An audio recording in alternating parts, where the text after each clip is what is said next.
Before we start this video today, make sure you leave a like on this video. It certainly helps me out as a content creator and shows me that I am doing a great job. And if you haven't already done it, make sure you subscribe. Also, make sure you hit that bell icon if you want to get updates on new videos. So it's no secret, I've always been a Star Trek fan. Even my earliest collecting videos talked about the famous Star Trek pop-up book, which someday I would like to go back over again, but right now I have something else amazing I would like to share with all of you today. That is, of course, Starfleet Gallery, the ultimate Star Trek promenade. That's good, promenade. Which is actually this little magazine-like book that I found inside of the pop-up book, and I had no idea it was there when I got it. So, nice little free edition, I guess. So let's look at my collection in this very interesting Starfleet catalog.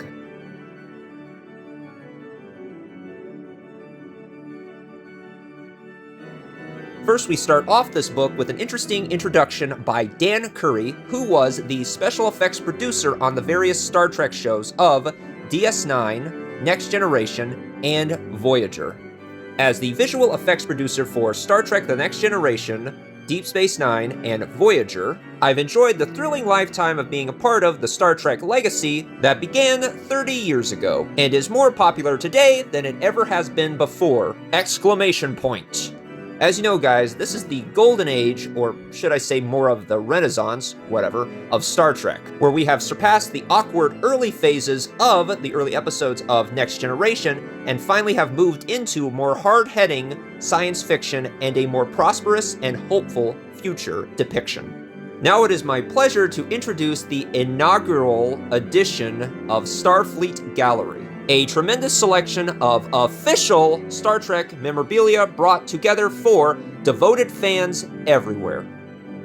Okay guys, this is the official stuff. This is the real shit. Forget about that other stuff we put the name Star Trek on, like those little plastic baggy things, or the helmets. No, please forget about that. This is the real deal. Although I do think that some of the items in this book are kinda neat, we cannot forget about a time when Star Trek memorabilia and toys were not always the best. Here are treasures that will surprise and delight even the most discerning collector. Okay. Like the saga itself, the exciting items featured in this premiere edition span of time and space, with the unique, the unusual, well, at least they're being honest about it, the unexpected, and the fascinating.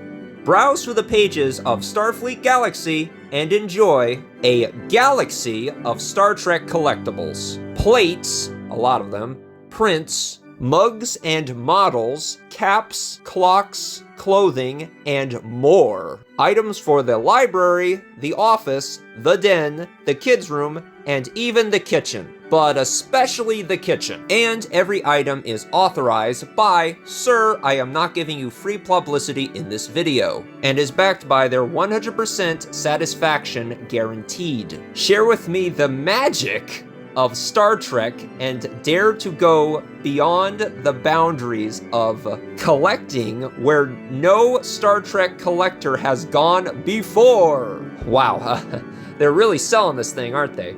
Also, I don't know how they can guarantee a 100% satisfaction, but I didn't write it. We then get his signature and a PS. Enjoy the trivia questions within the catalog and see how many you can answer correctly. The answers are on the order form, because we have to get you to order this stuff somehow. Maybe we'll do the trivia thing in another video, but for now, let us get into the official Star Trek merch. The first section of stuff we have is the 30th anniversary merchandise. We have mugs in the corner here, we have posters, and these original cast in a print. But then we get this really weird Ken and Barbie doll with the tagline, limited qualities, next to it. I don't know if that means they're limited edition or the quality that made them is limited. I don't know.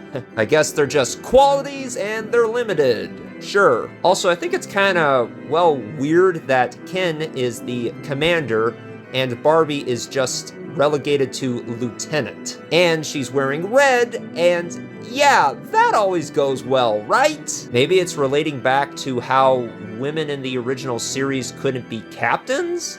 Your world of starship captains doesn't admit women. Yeah, that was canon at one point. Thankfully, that's no longer canon, but yeah, it was a weird thing to have in a utopian future show. Post-edit October here. I got this information from another YouTube video put out by the channel Movie Nights, and their comedic take on this particular episode. In doing this, however, I had no idea I exactly said what they said in their video. So with that said, this is most definitely a quote from them, and you should definitely check out their video. Link will be in the description below. Moving on, we have these original series cookie jars of Spock and Kirk and the Vulcan salute. Because you know, Star Trek fans are real serious about their cookie jars. You think I am joking, and I partially am, but there is actually a lot of Star Trek cookie jars and cookie jars based off of other comic and nerd media. I guess someone out there is collecting these, or else there wouldn't be so many. On the next page, we have this very interesting gold plate of captains from Kirk to Janeway. And this is actually 23 karat gold foil.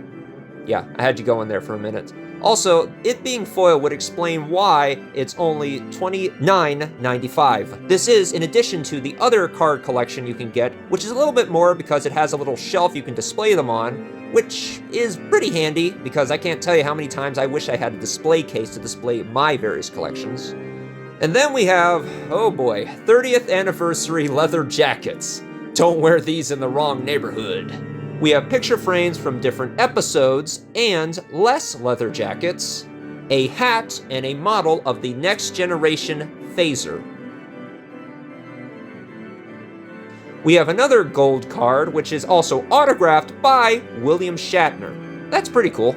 Well, next we have these mugs, which are of the different characters' heads, which once again is pretty common throughout different franchises, and is also pretty strange and weird.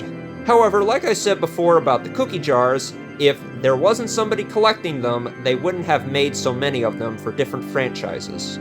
But I just don't get the appeal of collecting these because it seems to me they would take up a large amount of space to display them. But then again, that's just me. We now have this realistic Talosian head, which I guess can go on your mantle? You also get this interesting certificate of authenticity to show that you got one of the 7,500 versions of this thing. So order quickly! But to be fair, they're probably all gone by now. We have another hat and a tie, which I can just imagine somebody wearing to a business meeting. It would go perfect with your commemorative plate. This is another thing I don't really get. A lot of these shows and movies have these commemorative plates. In fact, if we turn the page, we get even more commemorative plates. I guess you can put them in your cabinets or mount them on your wall. However, many of these are pretty largely sized, and I think they would also be very difficult to display a whole collection. Also very fragile, so be careful with them. Once again, I suppose there's a market for these because they wouldn't have made so many, but once again, do we really need this many commemorative plates for literally everything? We also do have clocks, and more clocks, and a Star Trek figures, as well as a ship. If you're interested in stamp collecting, don't worry, the guide obviously has you covered with this commemorative official Star Trek stamp. This is, of course, very niche and very unusual, as the guide puts it, but I suppose if they're making it, somebody bought it. And then we have some stuff for the office man, mouse pads, pens, and this shirtless figure of George Takei.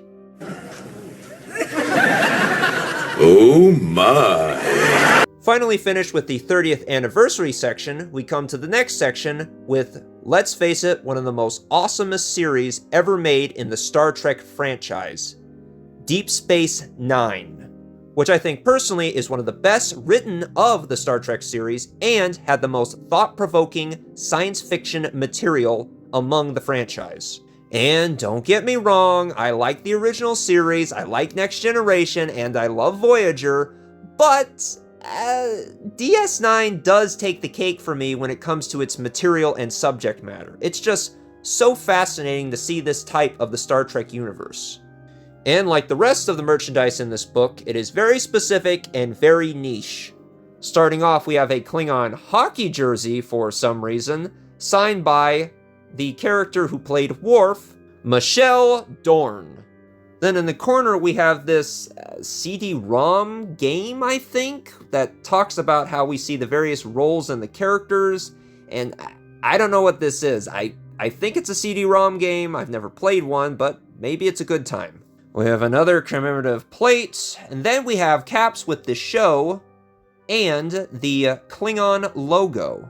I was going to take a time in this section to talk about how this book does not have the uniforms or the caps from the famous Star Trek episode, Take Me Out to the Holosuite. However, this book came out in 1996, not 1998 when the episode was made. Once again, we do have these interesting collectible head mugs, and more commemorative plates, as well as more clocks and some more, well, regular mugs that you probably could store. But we do have this interesting model of the Deep Space Nine space station and one of the runabouts. The next page, we get into the Star Trek Next Generation memorabilia, where we have even more unusual head mugs of people's heads. Just imagine somebody walking into the room and seeing you drink liquid out of Riker's head and having no idea what the series is about. How would you even explain it to them? Like, I'm just generally curious. I wonder, what would Dr. Freud say about the symbolism of devouring oneself? Yeah, but drinking various liquids out of somebody's head is okay, right, Data? We have some more traditional mugs, as well as some models of the spaceships from Next Generation, including a Romulan warbird and a Klingon bird of prey. We also have this really cool model of the Enterprise. However, before we move on, I do want to mention this really weird Ferengi baseball cap, which I don't know who wants this, but I guess somebody does.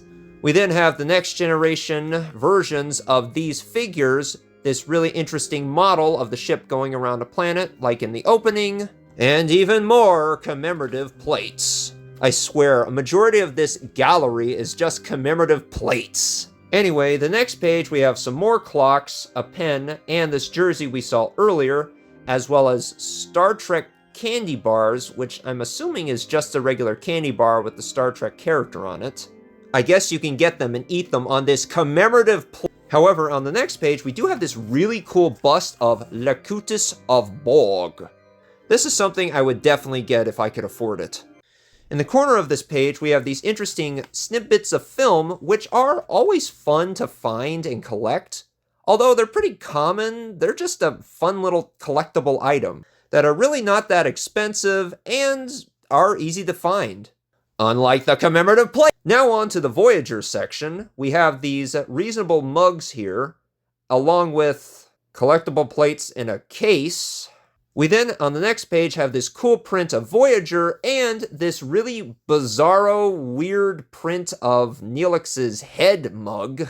And you better like Neelix because it's the only head mug we have of Voyager.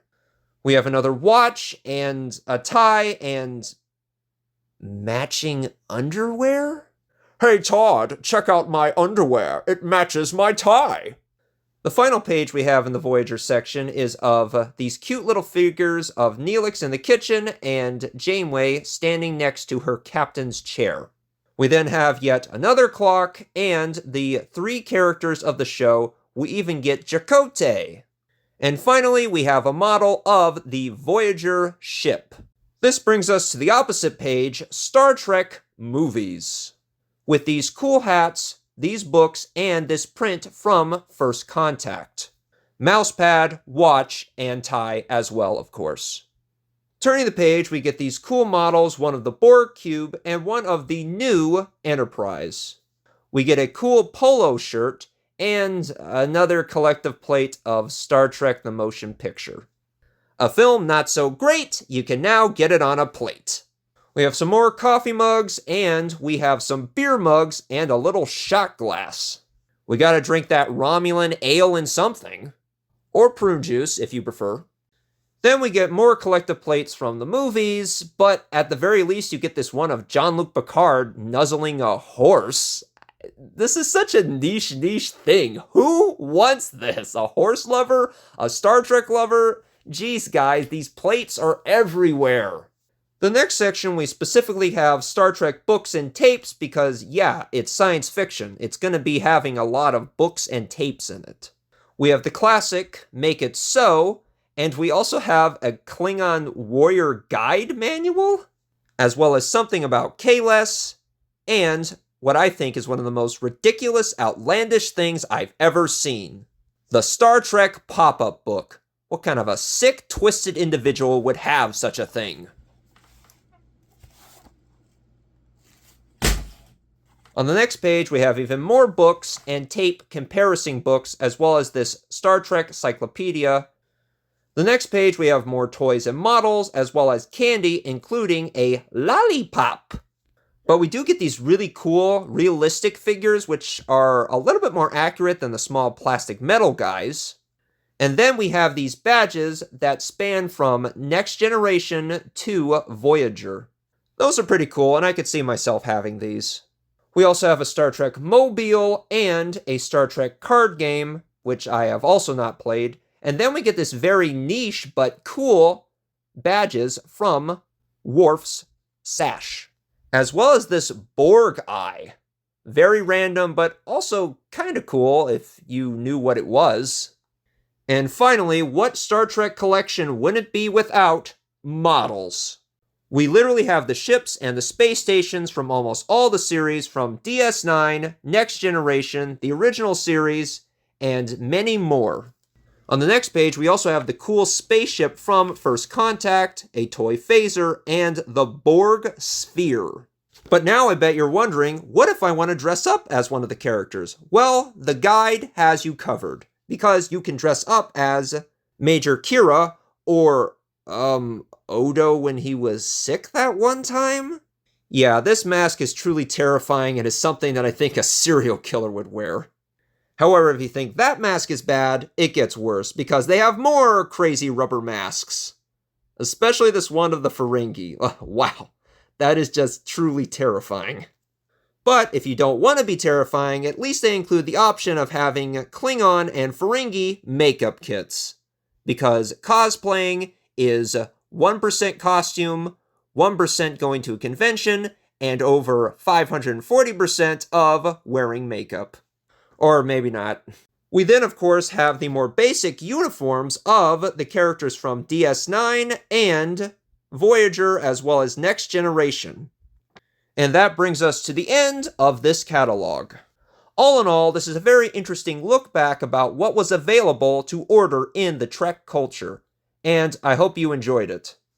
Like and subscribe, also hype this episode, it really helps the channel. Be seeing you soon. And for a society with no currency, there sure is a lot of stuff to buy. Star